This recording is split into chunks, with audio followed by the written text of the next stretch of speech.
வியாதி எப்படி வருது, அது வியாதியை எப்படி குணப்படுத்துறது.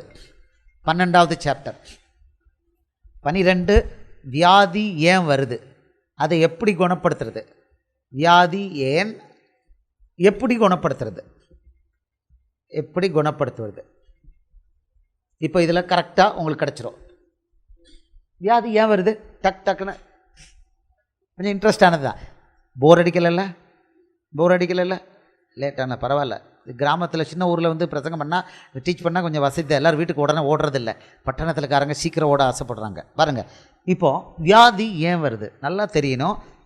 வியாதி இதே வசனம் யோவான் 8:34 தான் மெயின். யோவான் 8:34 பாவம் செய்த எவனும் பாவத்திற்கு அடிமை என்று மெய்யாகவே உங்களுக்கு சொல்கிறேன். அப்போ நம்ம பாவம் செய்யும் பொழுது வியாதி வருது. ஒரு 38 வருஷம் இருந்த திமிர்வாதக்காரனை இயேசு குணப்படுத்துகிறார். குணப்படுத்திட்டு அவனை தேவாலயத்தில் பார்க்குறாரு. யோவான் 5வது அதிகாரம் 14வது வசனம். யோவான் 5:14 பார்க்குறாரு. பார்த்துட்டு அவனை சொல்கிறார். இயேசு மறுபடியும் தேவாலயத்தில் அவனை கண்டு என்ன சொல்கிறாரு, இதோ நீ சொஸ்தமானாய் அதிக கேடுன்னா அதிக கேடுண்டானதுண்டும் உனக்கு வராதபடி இனி பாவம் செய்யாது. அப்போ என்னாச்சு, பாவம் செஞ்சால் அதிக கேடுண்டானது வரும். அவரே சொன்னார்ல, ஒரு அசுத்தாவியை துரத்தின பிறகு அது நீட்டாக பெருக்கி ஜோடித்து வச்சுருந்தா என்ன வருமா, அது ஒன்றும் இல்லை. எடுத்துக்கொள்ளுங்க 12 மத்தேயு 12வது அதிகாரம் 43, 44, 45. மத்தேயு 12 43லேருந்து 45. அசுத்த ஆவி ஒரு மனுஷனை விட்டு புறப்படும்போது வறண்ட இடங்களில் அலைந்து இளைப்பாறுதல் தேடியும் கண்டடையாமல் நான் விட்டு வந்த என் வீட்டுக்கு திரும்பி போவேன் என்று சொல்லி அங்கே வந்து அந்த வீடு வெறுமையாகவும் பெருக்கி ஜோடிக்கப்பட்டதாகவும் இருக்க கண்டு திரும்பி போய் தன்னிலும் பொல்லாத வேறு 7 ஆவிகளை தன்னோடு கூட்டிக் கொண்டு வந்து உட்புகுந்து அங்கே குடியிருக்கும். அப்பொழுது அந்த மனுஷனுடைய முன்னிலைமையிலும் அவன் பின்னிலைமை அதிக கேடுண்டதாக இருக்கும். போதும். இப்போ என்ன ஆச்சுன்னா, வியாதி வந்து பிசாசினால் வருது. இன்னும் கொஞ்சம் வசனங்களை தரேன். நீங்கள் வியாதியை துரத்தும் போது அது ஓடி போயிடும். இப்போ இந்த இடத்துல வலிக்குன்னா இங்கே ஒரு சர்ப்பம் ஒன்றோ நிறைய இருக்குது. நான் சிலருக்கு பார்க்கும்போது முதுகு முழுக்க பெரிய நெளிகிற மாதிரி எக்கச்சக்கம் சர்ப்பம் வரும். நிறைய 1 2 இல்லை. நான் ஜெபம் பண்ண அது அப்படி கரிஞ்சு போகும். அப்படி கரியும், இப்படி மோதி பார்க்கும். அப்படிலாம் அதுக்கு பவர் கிடையாது. மோதுறதுக்கு அதுக்கு எங்கே பவர், விரட்டினோன்னா அப்படியே கரிஞ்சு போகும். உடனே முதுகு 1 நிமிஷத்தில் சரியாக போகும். அப்படி அந்த செகண்ட் சரியாக போகும். அப்போ இது வெளியில் போனதை என்ன பண்ணோம், இவங்க பெருக்கி ஜோடித்து பாவம் பண்ணி பத்திரமா வச்சுருந்தாங்கன்னு என்ன பண்ணும், திருப்பி வந்துடும். அப்போ பெரிய வியாதி இருக்குன்னா அவனுக்கு என்ன பண்ணணும், அடுத்தது டக்குன்னு தண்ணியில் முங்கி ஞானஸ்தானம் எடுத்து அவனை என்ன பண்ணணும், பாவ மன்னிப்புக்கு கொண்டு வரணும். இல்லைன்னா நீங்கள் எஃபர்ட் எடுத்து வேஸ்ட்டு திருப்பி வந்துடும். அதனால் உடனே அவனை உள்ளே கொண்டு வந்துட்டு அதுக்கு பிறகு மத்தேயு, மார்க்கு, லூக்கா அவனை படிக்க வச்சு அவனை பாவம் இல்லாமல் இருக்க பார்க்கணும். ரைட் தானே? இப்போது பாருங்கள், யாக்கோபு 5:14-15. யாக்கோபு 5 உங்களில் ஒருவன் வியாதிப்பட்டால் அவன் சபையின் மூப்பர்களை வரவழைப்பானாக, அவர்கள் கர்த்தருடைய நாமத்தினாலே அவனுக்கு எண்ணெய் தடவி அவனுக்காக ஜெபம் பண்ண வேண்டும். அப்பொழுது விசுவாசமுள்ள ஜெபம் பிணியாளியை ரட்சிக்கும். கர்த்தர் அவனை எழுப்புவார். அவன் பாவம் செய்தனால அது அவனுக்கு மன்னிக்கப்படும். அது அவன் பாவம் செஞ்சால் மன்னிக்கப்படும். அல்லேலூயா. பாவம் தான் என்னத்துக்கு, வியாதிக்கு காரணம். அடுத்து பாருங்க, மத்தேயு 9வது அதிகாரம் 2வது வசனம். மத்தேயு 9:2. இப்போ இங்கே ஒருத்தனை பார்க்குறாரு. பாருங்க, நீங்களே படிங்க.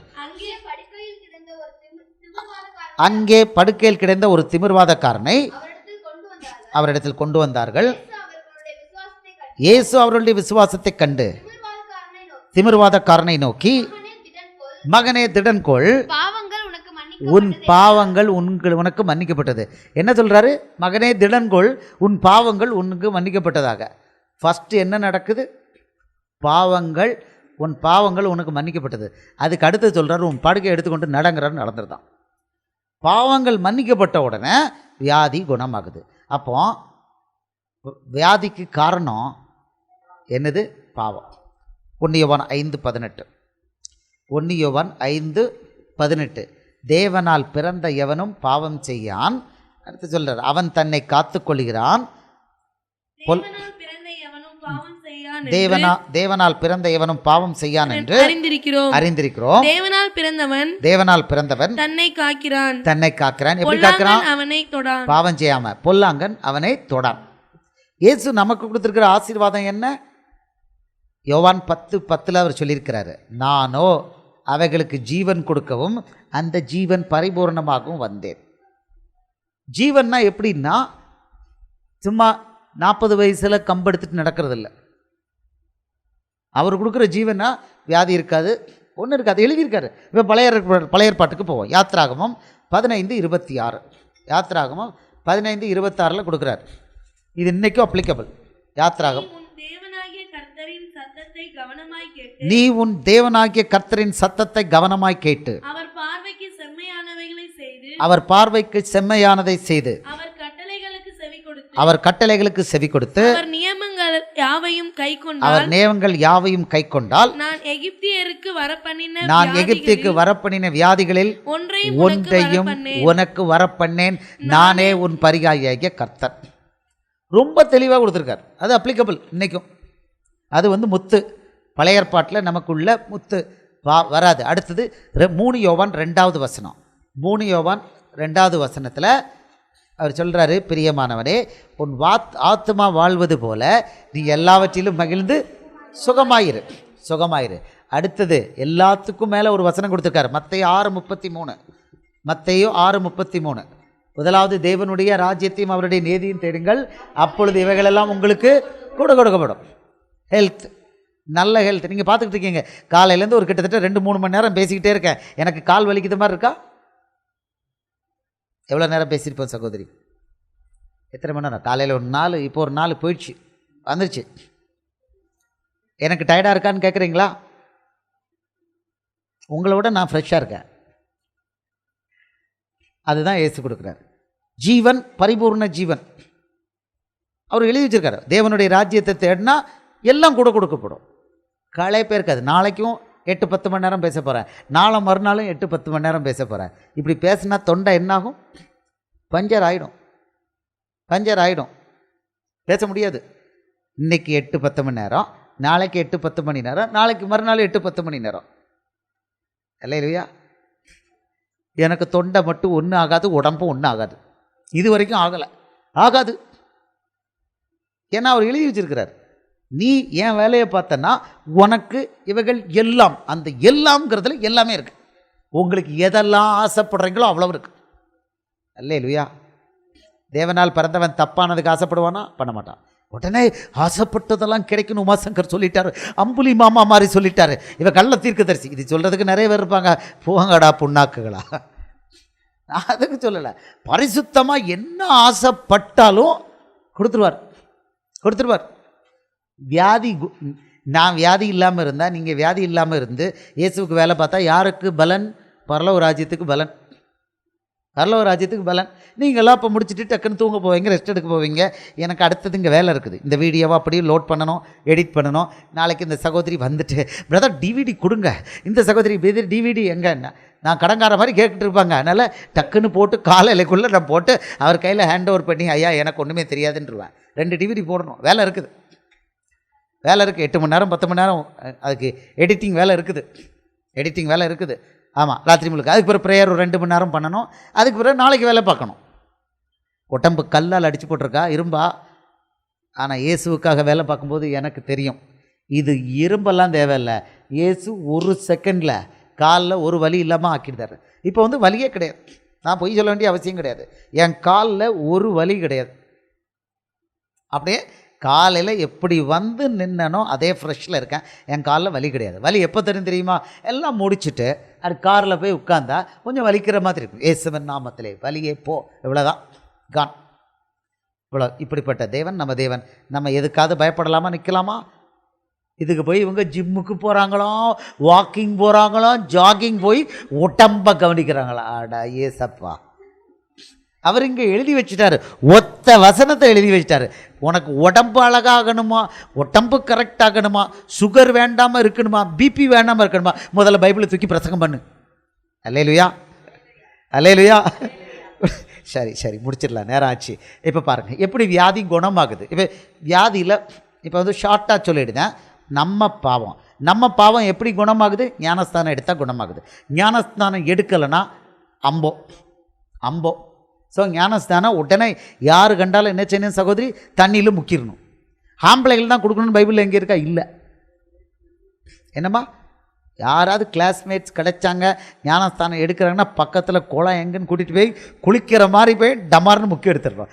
எங்கள் அக்கா எனக்கு மருமகன் வர, அவர் அந்த லுத்தரன் சபையில் பாஸ்டருக்கு பையன். அவர் அந்த குழந்தை கல்யாணம், அது என்ன சொல்வீங்க, குழந்தை ஞானஸ்தானம் ஒரு ஃப்ராட் இருக்குல்ல, அதை எடுத்துருக்குறாங்க. அவருக்கு கரெக்டாக நாங்கள் எல்லாம் ஒரு இடத்துல ஸ்விம்மிங் பூலில் அவங்க குளிச்சிக்கிட்டு இருந்தாங்க. ஒருத்தர் நம்ம வீட்டு சபையில் உள்ளவர் ஒருத்தருக்கு ஞானஸ்தானம் கொடுக்க வந்தார்.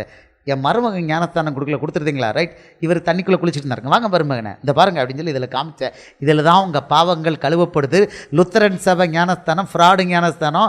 குழந்தை கல்யாணம் கரெக்டுன்னா அது ரைட்டு. குழந்தை கல்யாணமாக என் பிள்ளையை கட்டினீங்கன்னு கேட்டேன். இல்லை, இதான் கரெக்ட், நான் எடுத்துகிட்டு தான்னாரு. தண்ணிக்குள்ளே தான் இருந்தார். இவருக்கு போட்டு தண்ணிக்குள்ளே முக்கியம் எடுத்துட்டார். ரொம்ப சிம்பிளாக ஞானஸ்தானம் ஆகிடுச்சு. எப்படி? ஸோ என்ன பண்ணணும் பிள்ளைகளா, வாங்க குளத்துக்கு குளிக்க போவோம் வாரீர் அப்படின்னு சொல்லி சண்டே கூட்டு போயிட்டு எல்லாரும் என்னமோ இது பிள்ளைகளுக்கு குளிச்சுக்கிட்டு இருக்கு அப்படின்னு சொல்லி இது பண்ணிக்கிட்டு இருப்பாங்க. நம்ம என்ன பண்ணணும், அந்த இடத்துல பிதா குமாரன் பரிசுத்தாவின் நாமத்தில் உனக்கு ஞானஸ்தானம் கொடுக்குறேன்னு அந்த பிள்ளைய நல்லா ஒரு முக்கி போட்டு எடுத்துட்டா போச்சு. அம்புடுதான் பாவம் ஒழிஞ்சுது. உங்களுக்கும் அந்த பிள்ளைக்கு மட்டும்தான் தெரியும், ஒருத்தருக்கும் தெரியாது. பரலோகத்துக்கு தெரியும்.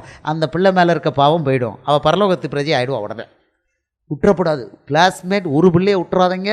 பையங்க ஒரு பயம் வரல, கர்த்தருக்கு ஸ்தோத்திரம், வருவாங்க. அல்லேலூயா. ஸோ இதுதான் பார்த்துக்கோங்க. இப்போ ரெண்டாவது வியாதி ஏன் வருதுன்னா பரம்பரை சாபம். சொல்லித்தர நேரம் இல்லை, படிச்சுக்கோங்க. யாத்திராகம் 34:7. யாத்திராகம் 34:7 உங்களுக்கு ஃபாஸ்ட்டாக மகளே போதும், வீட்டில் படிச்சுக்கோங்க. இப்போ எனக்கு ஆவியானவர் வந்து குயிக்காக முடிக்க சொல்கிறார்.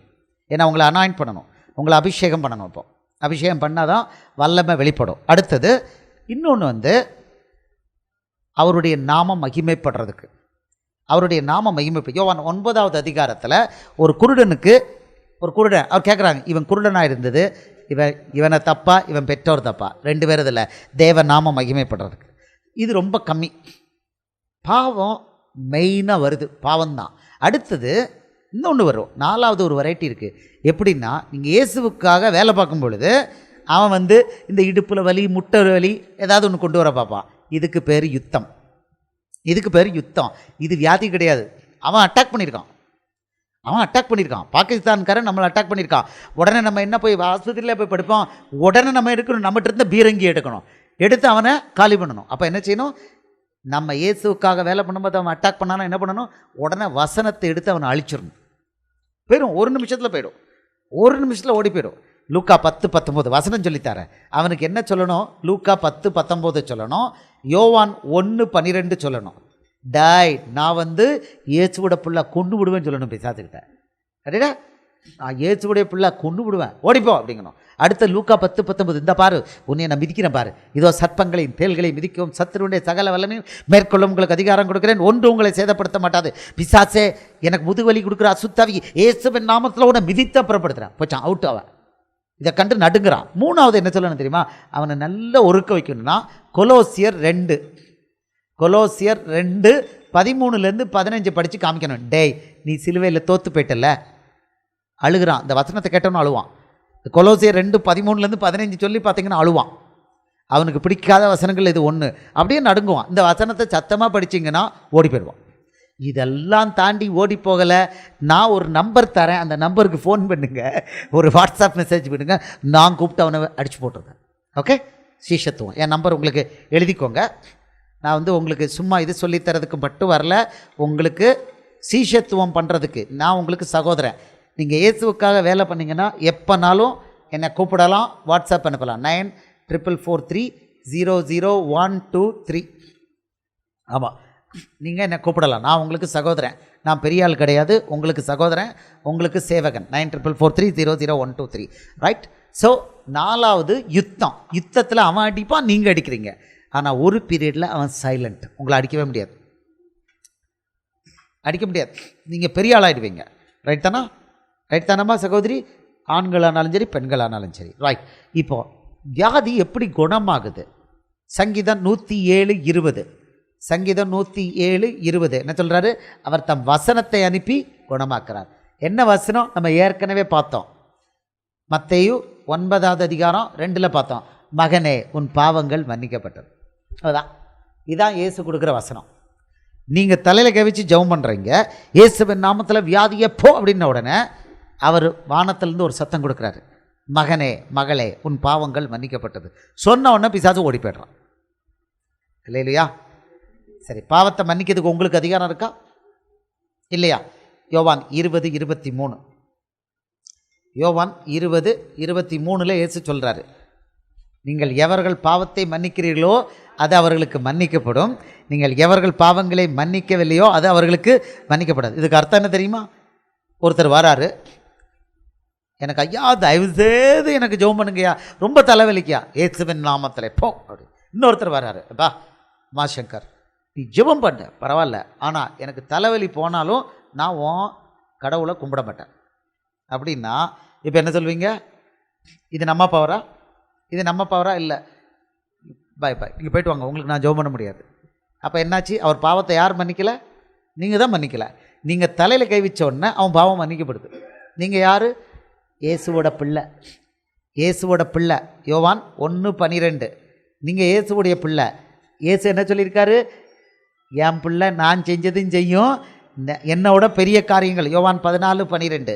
ஸோ இயேசு பாவத்தை மன்னித்து வியாதிக்கு விடுதலை கொடுத்தாருன்னா அந்த பவரை உங்கள் கையில் கொடுத்துருக்காரு. இன்றைக்கி அதான் வரப்போகுது உங்களுக்கு. இன்றைக்கி அந்த பவர் தான் வரப்போகுது. இன்றைக்கி இயேசுவின் நாமத்தில் வியாதியை போன் கட்டளை போட்ட உடனே ஒரு குரல் ஆட்டோமேட்டிக்காக மேலேருந்து வரும், மகனே உன் பாவங்கள் மன்னிக்கப்பட்டது, வியாதி போயிடும். அவ்வளோதான். இதுக்கு பெரிய நீள ஜெபம்லாம் தேவையில்லை. உங்களுக்கு அந்த அதிகாரத்தை கொடுத்துருக்காரு. என்ன? வியாதியை குணப்படுத்துறதுக்கு, அவன் மேலே உள்ள பாவத்தை மன்னிக்கிறதுக்கு அவர் அதிகாரம் கொடுத்துருக்காரு. அல்லேலூயா. இது யாருக்கு கொடுத்துருக்காரு? அத்தனை பேருக்கும் கொடுத்துருக்காரு. சரி, இப்போ வியாதியை எப்படி குணப்படுத்துறது? இப்போ ஒருத்தருக்கு இதான் கடைசி நட்ஸ் அண்ட் போல்ட். இப்போ உங்களுக்கு தெரிஞ்சிச்சு வியாதி ஏன் வருது, வியாதியை குணப்படுத்துகிற வல்லமை உங்களுக்கு இருக்குது. சரி, எப்படி குணப்படுத்துறது? ஒருத்தர் வராரு, எனக்கு தலையில் பயங்கர வலியாக இருக்குன்னா என்ன செய்யணும்? தலையில் கை வைக்கணும். இயேசுவின் நாமத்தில் தலைவலியை கொடுத்துருக்குற அசுத்தாவியை வெளியே போன்னு கட்டளையிடுறேன். எப்படி சொல்லுவீங்க? இயேசுவின் நாமத்தில். ஏன்னா இயேசுவின் நாமத்தில் தான் எல்லா வல்லமையும் இருக்குது. அது தெரியுமில்ல? Philippians 2:8-11 படிச்சுக்கோங்க. எல்லா நாமத்துக்கும் மேலான நாமத்தை இயேசுவுக்கு கொடுத்துருக்காரு. இப்போ இயேசுவின் நாமத்தில் தலைவலியை கொடுக்குற அசுத்தாவியை வெளியே போன்னு கட்டளையிடுறேன். 3 தடவை சொன்னால் போதும், தலைவலி காணாமல் போய்டும். அவ்வளோதான். நீங்கள் சொல்லிவிட்டு தலைவலி சரியாக போய்ட்டுங்கணும். இப்போ முட்டு வலி வருவாங்க, முட்டில் கை வச்சு இயேசுவின் நாமத்தில் முட்டு வலியை கொடுக்குற அசுத்தாவியே வெளியே போன்னு கட்டளையிடுறேன். 3 தடவை சொல்லிவிட்டு அவங்கள பார்த்து சொல்லணும், உங்களுக்கு முட்டு வலி சரியாக போச்சு, இயேசு குணப்படுத்திட்டார். இவ்வளோதான் சொல்லணும். சொல்லிவிட்டு அவங்க செக் பண்ணாங்கன்னு முட்டு வலி இருக்காது. இவ்வளோதான். நீங்கள் நல்லா புரிஞ்சுக்கணும். வியாதியை குணப்படுத்துகிறேன் பேர் வலின்னு இயேசுக்கிட்ட போய் கேட்கக்கூடாது. மறுபடியும் ரிப்பீட் பண்ணுறேன், வியாதியை குணப்படுத்துகிறேன்னு பேருன்னு சொல்லிவிட்டு இயேசுவை நோக்கி கேட்கக்கூடாது. பாருங்கள், மகளை இங்கே வாங்க, குட்டி பொண்ணு வாங்க, எந்திரிக்க. இப்போ வியாதியை குணப்படுத்துறக்கும் போது இயேசுவை ஏன் கேட்கக்கூடாது? வாங்க. இப்போ உங்களுக்கு ஒரு வாங்க ஒருத்தர் வாங்க, யாராவது ஒருத்தர் வாங்க. இப்போ பாருங்கள், உங்களுக்கு என்ன சொல்லியிருக்கிறாரு? உங்களுக்கு மத்தேயு 28:18-20 வரைக்கும் வானத்திலும் பூமியிலும் சகல அதிகாரமும் எனக்கு கொடுக்கப்பட்டிருக்குது, ஆகையால் நீங்கள் புறப்பட்டு சகல ஜாதிகளை சீஷருக்கு பவரை கொடுத்துட்டார். எல்லா பவரையும் நம்ம கையில் கொடுத்துட்டார். இப்போ ஃபார் எக்ஸாம்பிள் மகளுக்கு இப்போ வியாதி இல்லை, வியாதி இல்லை, ஒரு டூப்ளிகேட்டுக்கு பண்ணாமல் இருப்பா. இப்போ பிள்ளைகிட்ட வந்துட்டு தலையில் கை வச்சு ஏசுவே இந்த பிள்ளைவானது வியாதி அப்படி கேட்கக்கூடாது. ஓ ரொம்ப பாப்பா கலப்பா இயேசுவே குணப்படுத்து அப்படி கேட்கக்கூடாது. இப்படி கேட்கக்கூடாது. ஏன்னா பவர் எங்கே கொடுத்துட்டாரு? நம்ம யார்? ராஜாவுடைய பிள்ளை. நம்மகிட்ட தான் பவர். நம்ம தான் சோல்ஜர், கலெக்டர். நம்ம போய் இங்கே மேலே கிளெல்லாம் கேட்கக்கூடாது. நம்மகிட்ட தான் பவர். நம்மகிட்ட தான் பவர். என்னை விசுவாசிக்கிறவன் நான் செய்கிற காரியங்களை கிரியைகளை தான் செய்வான், இவைகளை பார்க்கலும் பெரிய கிரியைகளை செய்வான். நம்மகிட்ட தான் பவர். அப்போ என்ன வச்சுட்டோம்? இயேசுவின் நாமத்தில் பிள்ளையை தாக்கியிருக்க அசுத்தாவியே வெளியே போன்னு கட்டளையிடுறேன். கட்டளை, கமாண்ட், ஆர்மி கமாண்ட். வெளியே போன்னு கட்டளையிடுறேன். நான் சும்மா நேரத்துக்கு 3 தடவை சொல்கிறேன். ஒரு தடவை சொன்னாலே போதும். ஒரு ஸ்டைலுக்கு 3 தடவை சொல்கிறேன்னு வைங்களேன். ஒரு தடவை சொன்னாலே போதும். நான் உங்களுக்கு உங்கள் விசுவாசம் ரொம்ப பெருசாக இருக்குன்னு சொல்லிவிட்டு 3 தடவை சொல்லி கொடுக்குறேன். அவ்வளோதான். 3 தடவை சொன்னால் அப்புறம் பெருசாக ஸ்ட்ராங்கு. ஒரு தடவை சொன்னாலே போதும், ஓடிப்போம். ஒரு தடவை சொன்னாலே எங்கே ப்ராக்டிஸ் பண்ணிக்கோங்க. ஒரு தடவை சொல்லி ப்ராக்டிஸ் பண்ணி பாருங்கள். இயேசுவின் நாமத்தில் அந்த மகளுக்கு இருக்க தலைவலியை வெளியே போன்னு கட்டளை எடுக்கிறேன். கண்ணை மூட வேண்டிய அவசியமே இல்லை. கண்ணை மூட கூட அவசியம் இல்லை. ஹலோ, உங்களுக்கு ஒன்றும் இல்லை, நீங்கள் டம்மி தான். ஓகே, உட்காருங்க. Okay, right. இவ்வளோதான். அங்கே போயிட்டு இயேசுவே இயேசுவே இந்த ஜோலி வேண்டாம். இப்போ பாருங்கள், ப்ராக்டிஸ் செஷன் போட்டால் 10 பேரில் 9 பேர் தலையில் கை வச்சுன்னா அழுத்துவாங்க. இயேசுவே இயேசுவேங்க. அதுதான் உங்களுக்கு கற்றுக் கொடுக்குறேன். இயேசுவை நோக்கி பார்க்கக்கூடாது. இயேசு உங்களுக்கு அதிகாரத்தை கொடுத்துட்டாரு. இவ்வளோ நேரம் உங்களுக்கு என்ன கற்றுக் கொடுத்துருக்குறேன்?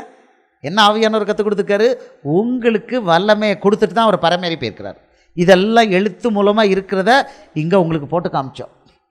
இந்த வல்லமை, பாவங்களை மன்னிக்கிற வல்லமை உங்களுக்கு தான் இருக்குது, காமிச்சோம். யோவான் 20:23 படி உங்கள் கையில் கொடுத்துட்டாரு. நீங்கள் எவருடைய பாவங்களை மன்னிக்கிறீங்களோ அது அவர்களுக்கு மன்னிக்கப்படும். நீங்கள் எவருடைய பாவங்களை மன்னியாதிருக்கிறீர்களோ அவர்களுக்கு அது மன்னிக்கப்படாது. போதுமா? ஸோ என்ன பவர் இது? வானத்திலும் பூமியிலும் சகல அதிகாரம். இப்போ இங்கே ட்ரூப் சர்ச்சில் வர்ற பிள்ளைங்கள் அவங்கெல்லாம் என்ன பண்ணுறாங்க தெரியுமா? கார் ஓடலை, பைக் ஓடலைனாலும் அதில் கை வச்சு இயேசுவின் நாமத்தில் பைக் ஸ்டார்ட்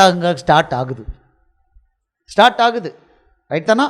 சரி, இப்போ நம்ம அனாயிண்டிங் செஷனுக்கு போகிறோம். அடுத்தது ப்ராக்டிக்கல் இருந்தால், யாருக்காவது உடம்பில் வலி வியாதி இருந்தால் இப்போமே நீங்களே சுகப்படுத்த போகிறீங்க. ஓகே, இதில் கேள்வி இருந்தால் நீங்கள் கேட்டலாம். இதோடு நம்ம முடிக்கிறோம். என்னோடது கேள்விகள் இருந்தால் இப்போ கேட்கலாம். அதுக்கு பிறகு ஒரு அனாயிண்டிங். இப்போ சிம்பிளாக ஒரு 2 மினிட்ஸ். இந்த வசனம் உள்ளே போயிடுச்சு. சத்தியம் நல்லா இருந்ததா பிரதர்? இது வரைக்கும் இருந்த பொய் சத்தியம் வெளியே போயிடுச்சா? அவ்வளவும் புதுசாக இருக்கா? இப்போ ஏமா இருங்க, பவர் வாங்கிட்டு போங்க. இருங்க, இன்னொரு 5 நிமிஷம் உட்காருங்க. இவ்வளோ நேரம் இருந்துட்டீங்க, பவர் வாங்கிட்டு போங்க. ஓகே, இப்போ பாருங்கள். இப்போ இருந்த எல்லா நமக்குள்ளே இருந்த எல்லா தப்பான சுவிசேஷங்களும் வெளியே போயிடுச்சு. ரைட் தானா? ஏதாவது கேள்வி இருக்கா? ரைட். இப்போ எல்லாரும் இருந்த இடத்துலேருந்து அப்படியே எந்திரிங்க. நான் என்ன செய்கிறேன், எனக்குள்ள வல்லமைகளை உங்களுக்கு 2 மடங்கு கொடுக்குறேன்னு சொல்கிறேன். நீங்கள் ஆமேன்னு சொல்லி பெற்றுக்கணும். அவ்வளோதான். ஓகே, அதுக்கு பிறகு வியாதிக்கு ஜெபம் பண்ணுறோம். நீங்கள் ஜெபம் பண்ண போகிறீங்க. ஸ்தோத்திரம். எல்லாரும் 1 நிமிஷம் முழங்கால் போட முடிஞ்சவங்க முழங்கால் போடுங்க. இயேசுவே என் முழங்கால் போட முடிஞ்சால் முழங்கால் போடுங்க தயவுசெய்து. 1 நிமிஷத்தில் அம்மா வெளியே இந்த அபிஷேகத்தை வாங்கிட்டு போங்க. ஓகே, எல்லோரும் முழங்கால் போடுங்க. நிற்கிறவங்க நிற்கலாம். எல்லோரும் என்ன பண்ணுறோம்? இயேசுவே என்னுடைய பாவங்களை மன்னியுங்க. கேளுங்க பார்க்கலாம். எல்லோரும் இயேசுவே என் பாவங்களை மன்னியுங்க. இயேசுவே என் பாவங்களை மன்னியுங்க. கேளுங்க. இயேசுவே கேளுங்க, நல்லா கேளுங்க. இயேசுவே என் பாவங்களை மன்னியுங்க. கேளுங்க. ஸ்தோத்திரம்பா, ஸ்தோத்திரம். ரகலபா ரிக்கலபா ரிக்கபலபா ரிபலபா ரீலபா ரிக்கலபா ரிக்கபலபா ரிபலபா சிக்கபரபா ரிபலபா ஊரபலபா. இயேசுவே என் பாவங்களை மன்னிங்க. எல்லாரும் பாவங்களை மன்னிக்க சொல்லி கேளுங்க. பரிசுத்தப்படுத்துங்க. இயேசுவுக்கு முன்னால் உங்களை பரிசுத்தப்படுத்துங்க. இப்போ உங்களுக்கு வல்லமை இறங்க போகுது. பரலோகத்தின் வல்லமை உங்கள் மேலே இறங்க போகுது. கேளுங்க. இப்போ இயேசுவே என் பாவங்களை மன்னிங்க. கேளுங்க. இப்போ இறங்க போகுது. இயேசுவுடைய வல்லமை இறங்க போகுது. இயேசுவுடைய வல்லமை இயேசுவே என் பாவங்களை மன்னிங்க. கேளுங்க. இயேசுவே என் பாவங்களை மன்னிங்க.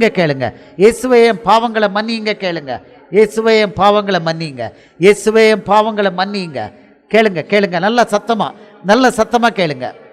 நல்ல சத்தமாக கேளுங்க. இயேசுவே என் பாவங்களை மன்னிங்க, இயேசுவே என் பாவங்களை மன்னிங்க. ஓரகலபா ரிக்கலபா ரபலபா ரிக்கபலபா ரிபலபா சீபரபா ரீலபா ரிக்கபா ஊரகலபா ரபலபா ரிக்கபா ரிக்கபலபா ரிபலபா ரிக்கபலபா ரிபலபா ரீலபா ரிக்கலபா ஓகரபா ரபலபா ரிக்கலபா ரிக்கபலபா ரிபலபா. வல்லமை புள்ளம்பாடி பகுதியில் இயேசு உங்களை தெரிந்தெடுத்திருக்கிறார், இயேசு உங்களை தெரிந்தெடுத்திருக்கிறார். வல்லமை இறங்குது, வல்லமை இறங்குது. இயேசுடைய ராஜ்யத்தை வல்லமையாக கட்டக்கூடிய வல்லமை இறங்குது. சுகமளிக்கிற வல்லமை உங்க மேல இறங்குது. இயேசுவின் நாமத்தில், இயேசுவின் நாமத்தில் சொல்லுங்க. இயேசுவே நான் வியாதியை சுத்தப்படுத்துவேன் சொல்லுங்க. இயேசுவே உமது நாமத்தில் நான் வியாதியை சுத்தப்படுத்தேன் சொல்லுங்க. இயேசுவே உமது நாமத்தில் நான் வியாதியை சுத்தப்படுத்துவேன் சொல்லுங்க. சொல்லுங்க. இயேசுவே உங்க நாமத்தில் நான் வியாதியை சுத்தப்படுத்துவேன் சொல்லுங்க. இயேசுவே நான் பிசாசுகளை துரத்துவேன். இயேசுவே உங்கள் நாமத்தில் நான் பிசாசுகளை துரத்துவேன். இயேசுவே உங்களுக்கு நேரடியாக நான் வேலை பார்ப்பேன், உங்களுக்கு நேரடியாக கீழே வேலை பார்ப்பேன். நான் மனுஷனுக்கு அடிமையாக மாட்டேன் சொல்லுங்க. நான் மனுஷனுக்கு அடிமையாக மாட்டேன் சொல்லுங்க. இயேசுவே எனக்கு வல்லமைகளை தாங்க கேளுங்க. இயேசுவே எனக்கு வல்லமைகளை தாங்க கேளுங்க. கேளுங்க கேளுங்க, ஒரே நிமிஷம் தான். வல்லமைகளை தாங்கன்னு கேளுங்க. வியாதிகளை குணப்படுத்துகிற வல்லமைகளை தாங்க. கேன்சர் அசுத்தாவியை அழிக்கிற வல்லமையை கொடுங்க. டிபி அசுத்தாவியை அழிக்கிற வல்லமை கொடுங்க. அர்த்ரைட்டிஸ் அசுத்தாவியை அழிக்கிற வல்லமையை கொடுங்க. முதுகு வலியா கொடுக்குற அசுத்தாவியை அழிக்கிறதுக்கு வல்லமையை கொடுங்க. கேளுங்க கேளுங்க கேளுங்க. இப்போ இறங்குது, இறங்குது, வல்லமை இறங்குது. எல்லாரும் வலது கையை உயர்த்திக்கோங்க. இறங்குது இயேசுவின் நாமத்தில். இரட்டத்தனையா அடியனுக்கு கொடுக்கப்பட்டுள்ள வல்லமைகள், உங்களுக்கு குணமாக்குற வல்லமைகள் இரட்டத்தனையா உங்க மேல இறங்குது. இயேசுவின் கரத்திலிருந்து பெற்றுக்கொள் சகோதரனே சகோதரியே, இயேசுவின் கரத்திலிருந்து பெற்றுக்கொள். உன்னை இயேசுவின் நாமத்தில் வல்லமையான ஆயுதமாக அபிஷேகிக்கிறேன். உன்னை இயேசுவின் நாமத்தில் பிசாசின் ராஜ்யத்தை அழிப்பதற்காக, தேவ ராஜ்யத்தை கட்டுவதற்காக வல்லமையான ஆயுதமாக உன்னை இயேசுவின் நாமத்தில் அபிஷேகிக்கிறேன். நீ எழுந்து போரடிப்பாய். உன்னை கண்டு அசுத்தாவிகள் ஓடும். அந்தி கிறிஸ்து ஆவி உன்னால் அழிக்கப்படும் என்று இயேசுவின் நாமத்தில் சகோதரனே சகோதரியே, மகனே மகளே, உன்னை குறித்து நான் தீர்க்க தரிசனம் சொல்லி உன்னை ஆசீர்வதிக்கிறேன். ஆமேன் சொல்லி பெற்றுக்கோங்க. அப்போ நீங்க அப்படியே செய்யுங்க. உங்க நாமம் மகிமைப்படட்டும். இயேசுவின் மூலம் ஜெபம் கேளும் நல்ல பிதாவே. ஆமேன் ஆமேன் ஆமேன். உங்கள் வேலை வல்லமை இறங்கியாச்சு. இப்போ நீங்கள் டெஸ்ட் பண்ணலாம். இப்போ டெஸ்ட் பண்ணலாம். இங்கே யாருக்காவது வியாதி இருக்குன்னா நீங்கள் முன்னால் வாங்க. நீங்கள்